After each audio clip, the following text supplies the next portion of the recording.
Many say she has given pride back to their communities, pride that had been lost as the drug scene moved in on Atlanta's housing projects.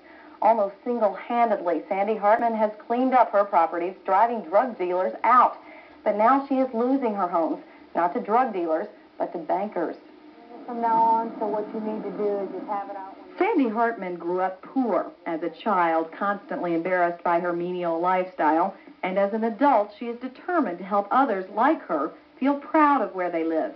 After purchasing several dilapidated low-income housing projects in Atlanta, she began her mission, and with a passion, at night has literally cleaned them up, driving drug dealers out as she walks the streets armed with bulletproof vests and guns. Slowly but surely, residents here began to feel safe again, even proud of their homes. But now Sandy is in danger of losing what she has worked so hard to save. She owes $20 million on her properties, money she has not been able to pay.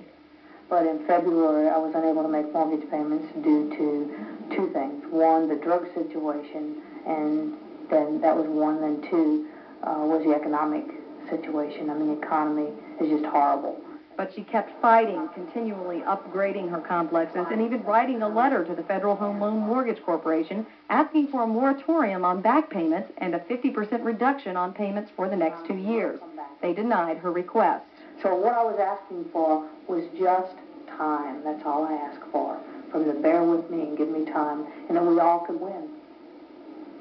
And they're not willing to give you that? No, it's, quite frankly, it's bureaucracy. Residents there say it's unfair. The people respect her because they know she cares.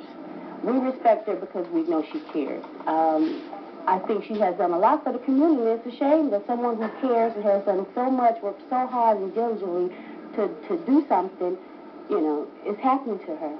We all are saddened by it. You can, you know, let your complaint be known, and she gets right to the point. And you could not ask for any more than that. But even armed with letters of support from Senator Weichfowler, Mayor Jackson, and Representative John Lewis, Sandy is losing this fight. The Federal Home Loan Mortgage Corporation takes over her property September 4th. I think the hardest thing about this is I have one heck of a company. This company's not just Sandy Hartman. It's all my employees who care and who are dedicated as I am. Today, I was unable to reach the Federal Home Loan Mortgage Corporation, but we will keep you updated on this story. Highway Bar, there's an apartment complex that used to be virtually run by dope peddlers. That is, until a strong-willed, no-bull landlady bought it and almost single-handedly turned it around. But tonight, Kim McLeod tells us that despite her dramatic success with such projects, she'll soon be out of business. I'm coming to you guys. The kids love her like an aunt, and so do their parents. What is it about this landlady that our mostly poor tenants are so crazy about? She's tough, sometimes mean, but she's very understanding. She would knock on any door at any time and ask any tenant, and they'll tell you the same thing I'm saying. That's because for 12 years, Sandy Hartman has taken over slimy, drug-infested apartments and transformed them into safe, affordable housing for the working poor. Before Hartman, after Hartman. Before, after. Before, after. But it's not just about pretty pictures. Cruising her complexes with a pistol and a pen, she's chased off dope dealers and evicted troublemakers.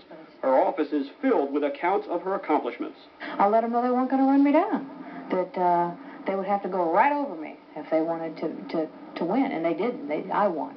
But the victory now appears to be short-lived because Hartman is $20 million in debt to the feds. Her tough stance, the eviction of drug addicts, and a sluggish economy have sent her vacancy rate soaring to nearly 30%. And on September 4th, the same bureaucrat who sang her praises during a personal visit just a few years ago will foreclose on her apartments, kick her out, and sell them off. Her fiercely loyal tenants have begun bailing out. We heard the rumor about the drug dealers are moving back in. They're afraid that it's going to turn into the same atmosphere that it was before she took over. I'm broke. I'm brokenhearted. And, you know, I don't know what I'll do. Hartman asked the Federal Home Loan Mortgage Corporation for a deferred payment plan of sorts, and it wasn't like she had no support. She had letters of support from Andrew Young, from Maynard Jackson, from Ben Jones and John Lewis, all sorts of political heavy hitters, including White Fowler, who called her a pioneer and a leader in the field of low-income housing. Still, on September 4th, she'll be out of business.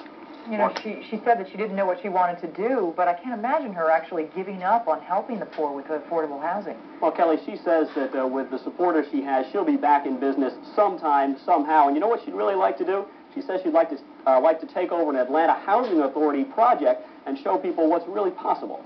We could give her a couple of suggestions, Ken. We've been in there. Thank you very much. Well, coming...